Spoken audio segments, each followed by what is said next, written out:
El momento que hizo que Jonathan Roumie se deprimiera en el set de rodaje, interpretando a Jesús en El Elegido. Cuando se trata de actores que han interpretado el papel de Jesús, he notado que la mayoría de la gente tiene una conexión emocional más profunda con Jonathan Roumie. Este podría ser uno de los hombres más reconocidos en este papel, y su nombre es Jonathan Roumie. Sin embargo, para este actor hubo un momento que lo deprimió en el set. Fue tan poderoso que solo una de cada 10 personas podría adivinarlo correctamente. Pero, ¿qué pasaría si les dijera que ese momento casi lo destrozó? ¿Qué pasaría si por un breve instante dudara de todo, incluso de su capacidad para continuar? ¿Cuál fue ese momento? ¿Y por qué lo empujó a su límite emocional y espiritual? Esto es verdad única. Para los actores profesionales, derrumbarse inesperadamente en un set de filmación es poco común. Esto sucede cuando el actor siente una profunda conexión emocional con el personaje que está interpretando. La mayoría de la gente pensaría que se trató de la escena de la cruz, lo cual sería comprensible, pero no fue así. Fue algo mucho más inesperado. Una escena que parecía tan real que dejó a Jonathan preguntándose si podría terminar de filmar. Jonathan Roumie puede habernos dado una de las mejores representaciones de Jesús de todos los tiempos, pero detrás de escena, le costó más de lo que nadie se imaginaba. ¿Qué sucede cuando el papel que desempeñas comienza a desempeñarte a ti? ¿Qué pasa si el peso emocional se vuelve tan abrumador que no puedes soltarlo? ¿Qué momento lo llevó al límite? Y lo más importante, ¿se recuperó alguna vez? ¿Qué escena lo dejó sintiéndose completamente aplastado? ¿Y cómo encontró la fuerza para seguir adelante? Quédate conmigo, porque esta historia te va a sacudir. Antes de The Chosen, Jonathan estaba en su punto más bajo. En una entrevista con The Wrap, reveló: estaba destrozado. Me había quedado sin comida, estaba desesperado, no tenía opciones. Todo lo que podía hacer era entregar mis circunstancias, mi carrera, mi vida, mis finanzas, todo a Dios. 3 meses después, reservé El Elegido. Mi vida nunca volvió a ser la misma desde entonces. Fue el gran avance que había estado esperando, pero no sabía que ese gran avance traería consigo una carga enorme. Avanzamos rápidamente hasta la 5ª temporada de El Elegido. Esta fue la temporada en la que todo cambió. No solo en la historia, sino también para el propio Jonathan. Ya no se trataba de una simple actuación. Era algo más profundo, más peligroso. Esta temporada fue diferente. No fue solo otro capítulo del viaje. Este fue el momento al que todo nos condujo. La traición, la última cena, la agonía en Getsemaní. ¿Cuál de estos momentos llevó finalmente a Jonathan Roumie al límite? Imagínate saber que tienes que filmar una de las traiciones más desgarradoras de la historia de la humanidad. Ahora imagina sentir esa traición como si fuera real. ¿Qué pasaría si, por un momento, ya no fuera Jonathan, sino Jesús? Imagínate estar frente a frente con la persona que interpreta a Judas, alguien con quien has creado una conexión, sabiendo que este momento lo cambiará todo. Jonathan sintió eso, lo vivió y lo destruyó. Por un momento, no estuvo seguro de poder recuperarse. Y en ese momento, algo cambió dentro de él, algo para lo que no estaba preparado. Jonathan sabía que esta temporada iba a ser intensa, pero lo que no esperaba era lo mucho que lo afectaría personalmente. En una entrevista reciente, Jonathan admitió: me sentí completamente fuera de mi elemento en esa escena. Estaba diciendo estas palabras que dijo Jesús y, de repente, miré a estas personas, mis compañeros actores que interpretaban a los discípulos, y tuve un momento de ¿qué estoy haciendo aquí? Y en ese momento, algo cambió dentro de él, algo para lo que no estaba preparado. ¿Qué estaba sucediendo dentro de su mente? ¿Y por qué esta escena lo afectó tan profundamente? Pero no era solo confusión. ¿De qué se dio cuenta en ese momento que lo hizo sentir como si se estuviera derrumbando por dentro? Fue una tristeza abrumadora. ¿Cómo reaccionaron el elenco y el equipo al ver a Jonathan completamente cerrado? Más tarde reveló: Estuve deprimido la mayor parte del tiempo que estuvimos filmando. Pero, ¿era solo depresión o había algo más en juego? Luego dijo, creo que la gente en el set no sabía cómo reaccionar ante mí. Me cerré por completo. Llevaba sobre mis hombros un peso insoportable. Y creo que eso demostraba por qué, porque para él esto no era solo una escena, era historia. Esto era real. Confesó que esta temporada había sido la experiencia emocionalmente más desgastante de su carrera. Después de ese momento, algo cambió. Jonathan se encerró en sí mismo durante días. Apenas hablaba con nadie, y cuando lo hacía, sus palabras tenían un peso que nadie podía entender. No bromeaba en el set, no se relajaba después de las escenas. Estaba sentado en silencio, solo con sus pensamientos. Y lo más desgarrador fue que nadie sabía cómo acercarse a él. El equipo podía ver el peso que llevaba, pero nadie podía levantarlo por él. Pero, ¿y si nadie se atrevía? ¿Y si sentían que algo iba muy mal? Más tarde admitió, estuve deprimido la mayor parte del tiempo que estuvimos filmando. Fue devastador. No creo que estuviera preparado para el nivel de empatía que sentí por Judas y por Jesús. Y no fue solo algo emocional, sino físico. Demasiadas personas habrían considerado que Jesús había elegido entre los 12. No recorrió el templo en busca de los eruditos más brillantes y mejores. Ignoró a las multitudes de fariseos que dedicaron toda su vida a obtener el favor de Dios. Judas fue la única elección que habría tenido sentido para los observadores de su época. A este excelente y fuerte fanático de Keriot, en Judea, recibió el mismo entrenamiento, el mismo beneficio de estar en estrecha proximidad con el Hijo de Dios, e incluso la misma autoridad para sanar a los enfermos y condenar a los agentes de Satanás que habían tomado el control de ciertos hombres y mujeres. Con el tiempo, se ganó la confianza suficiente para mantener y administrar el tesoro del grupo. Jesús también sabía que tenía un traidor en su equipo. ¿Por qué eligió a Judas sabiendo que lo traicionaría? La traición se describe en términos aún más escalofriantes en el Evangelio de Lucas. ¿Qué sucedió en el momento en que Satanás entró en Judas? ¿Y qué significa eso para su alma? Entonces, Satanás entró en Judas, apodado Iscariote. Lucas, capítulo 22. Cuando Satanás entra en la vida de una persona, la conduce por caminos siniestros. Esta escena tuvo lugar por primera vez durante la Pascua. Jonathan Rumi, quien interpreta a Jesús, hizo una declaración muy impactante.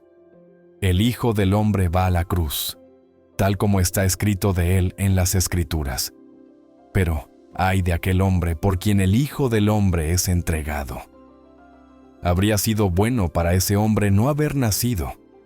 Puedes imaginarte a Dios diciéndole eso. Cristo comió la Pascua con sus amigos la noche antes de morir. Las alegrías y los consuelos de ese ritual lo ayudaron a prepararse para sus penas venideras. Al atardecer, Jesús vino con los 12 discípulos. Mientras estaban sentados a la mesa, Jesús dijo, «Les aseguro que uno de ustedes me van a entregar, uno de los que comen conmigo». Ellos comenzaron a entristecerse y a angustiarse profundamente y a decirle uno por uno, «Seguramente no soy yo». Y él respondió, «Es uno de los 12 discípulos, el que está mojando el pan en el plato conmigo». Se puede decir con seguridad que esta fue una de las cosas más sorprendentes que los discípulos habían oído de Jesús, pero habían oído muchas otras cosas sorprendentes de él. ¿Cómo reaccionaron los demás discípulos cuando Jesús anunció la traición? ¿Y por qué lo negaban?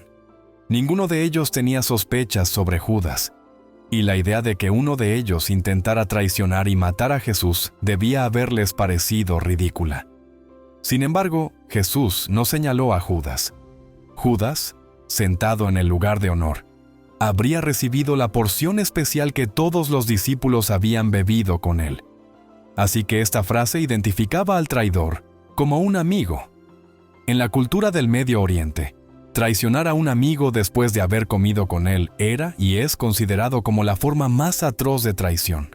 Jonathan no solo estaba emocionalmente agotado, su cuerpo también se estaba apagando. Pero, ¿era solo agotamiento? ¿O algo lejano y escalofriante? ¿Qué síntomas físicos experimentó mientras filmaba? ¿Y fueron ataques espirituales? Durante el primer día de filmación de La Última Cena, sintió un dolor agudo en el oído, tan intenso que pensó que algo iba muy mal. Y luego todo empeoró. Mucho peor. Lo que sucedió momentos después convenció a Jonathan de que algo sobrenatural estaba ocurriendo. Entonces empezaron las palpitaciones del corazón. ¿Era estrés? ¿Ansiedad? ¿Otra cosa? Le envió un mensaje de texto a su director espiritual, desesperado por recibir ayuda. Y lo que sucedió a continuación fue nada menos que un milagro.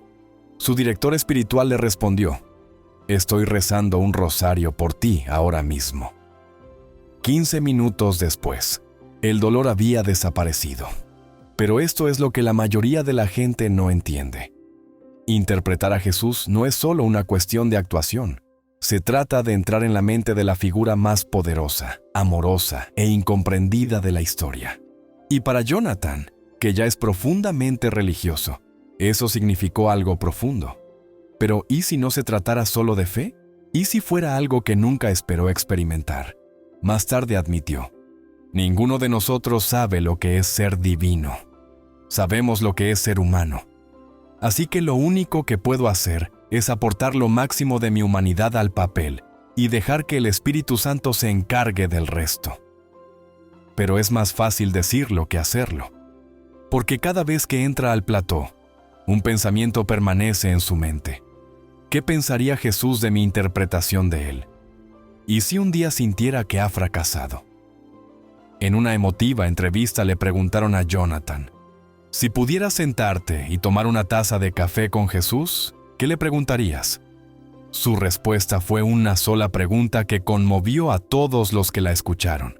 Su respuesta, un solo: ¿cómo lo hice? Ese momento rompió a todos. Porque para Jonathan, este papel no se trata de fama, sino de honrar a Jesús. ¿Cómo sigue adelante? ¿Cómo supera el cansancio, el peso, la presión abrumadora? Su respuesta es sencilla: la oración. Él reveló: antes de cada temporada, antes de cada escena, antes de cada toma, yo rezaba. Le pedí a Dios que permitiera que su voz se escuchara a través de la mía, y luego, simplemente me dejé llevar. Así es como lleva el peso. Así es como encuentra la fuerza para continuar. Imagínate interpretar a Jesús sabiendo que tu amigo irá al infierno. Con razón, Judas es considerado uno de los pecadores más notorios de la historia del mundo. Sin embargo, si actuó de acuerdo con una profecía, ¿podría ser realmente malvado? Sí. Su propio motivo malvado lo condenó. Cuando llegue el día del juicio, Judas nunca podrá explicarse ante Dios. Aunque se había predicho la muerte de Cristo, siguen siendo las manos del mal las responsables de ponerlo en la cruz y causar su muerte. La afirmación de que hubiera sido mejor que Judas no hubiera nacido pone de relieve el trágico destino que le aguarda y el dolor de Jesús por la traición de uno de los suyos. Traicionar a Jesús, el Hijo del Hombre, no es solo una traición personal, sino universal. Judas traiciona precisamente a aquel que juzgará al mundo. Su destino fue terrible. Vemos este juicio en los últimos minutos de su vida. Lo que sucedió en los últimos momentos de Judas hizo que su destino fuera aún más trágico. Esta escena es más difícil porque sabemos lo que finalmente le sucedió al traidor. Judas confiesa que pecó al traicionar a un inocente. ¿Por qué Judas trató de devolver el dinero? ¿Y por qué eso no hizo nada para aliviar su culpa? La enormidad de su acto de traición pesa mucho sobre su conciencia. Si verdaderamente se hubiera arrepentido de su patrón de rebelión, se habría sentido impulsado a buscar el perdón de su pecado por parte de Dios. En cambio, se dirige a los principales sacerdotes y a los ancianos, quienes son igualmente culpables de la sangre de Jesús, y le responden: ¿qué nos importa a nosotros? Esa es vuestra responsabilidad. sus corazones están aún más endurecidos que los de Judas. Judas intenta devolver las 30 piezas de plata que recibió al preparar la traición, pero no puede librarse de la culpa del pecado, a pesar de que arroja el dinero de sangre al templo. Entonces, Judas se va y se ahorca. Este es el único incidente de este tipo en el Nuevo Testamento. ¿Judas se arrepintió de su traición o había algo aún más siniestro en juego? El judaísmo rabínico consideró que ese acto era moralmente incorrecto, una rebelión contra Dios, quien dio la vida y es el único que puede elegir quitarla. La iglesia primitiva también consideraba la muerte como una especie de asesinato, el asesinato de uno mismo, y por lo tanto, estaba prohibida por el sexto mandamiento. Imagina jugar a ser Jesús sabiendo que tu amigo irá al infierno. Según las enseñanzas de Jesús, el infierno no tiene una duración determinada, sino que existe para siempre. Quienes sufren tormentos en el infierno están condenados a una eternidad de torturas. Jesús dijo que el fuego nunca se apaga. Jesús compartió un sentimiento similar. Para los que van camino a la muerte, es mejor entrar en la vida cojo que ir con 2 manos al infierno, al fuego inextinguible, donde el gusano no muere y el fuego no se apaga. Si tu pie te hace tropezar y caer, córtalo, es decir, apártate de la fuente de la tentación. Te sería mejor entrar en la vida cojo, que con los 2 pies ser arrojado al infierno, donde el gusano no muere y el fuego no se apaga. Si tu ojo te hace tropezar y caer, sácalo. Es decir, apártate de la fuente de la tentación. Te sería mejor entrar en el reino de Dios con un solo ojo, que teniendo 2 ojos, ser arrojado al infierno, donde el gusano que se alimenta de muertos no muere y el fuego no se apaga, porque todos serán salados con fuego. La sal es buena y útil. Pero si la sal se vuelve insípida, ¿con qué la salaréis? Tened siempre sal en vosotros y estad en paz unos con otros. Para Judas, ir al infierno es ir al fuego que nunca se apagará.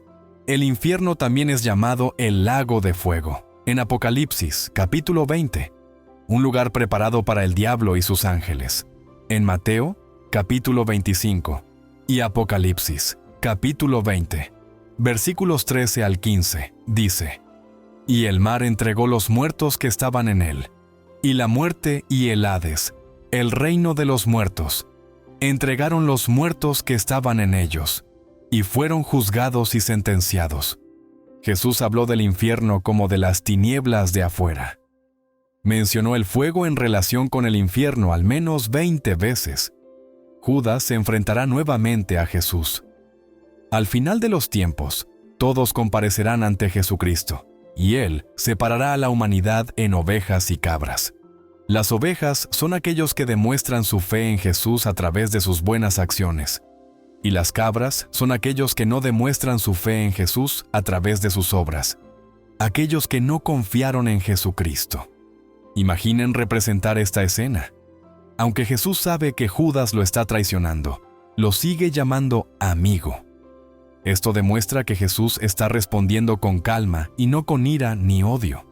Está reconociendo lo que Judas está allí para hacer, pero lo hace de una manera que sigue demostrando que se preocupa por él. El viaje de Jonathan Roumie está lejos de terminar. La 5ª temporada ha sido la más desafiante y emotiva hasta el momento, pero la historia no ha terminado. El huerto de Getsemaní, la crucifixión, la resurrección, todo está por venir, y Jonathan lleva ese peso escena por escena. ¿Podría llevar este papel hasta el final? ¿O este momento ya le había quitado demasiado? Y la verdadera pregunta es, ¿lo verán? Sin embargo, hubo otro hombre que interpretó a Jesús, y hubo una escena que lo destrozó. Robert Howell lloró en el set al interpretar a Jesús de Nazaret en el año 1977. ¿Qué opinas de esto? Si te ha gustado este video, no olvides dejar tu comentario y tu me gusta. Es un honor para mí estar aquí una vez más con ustedes. Esto fue Verdad Única.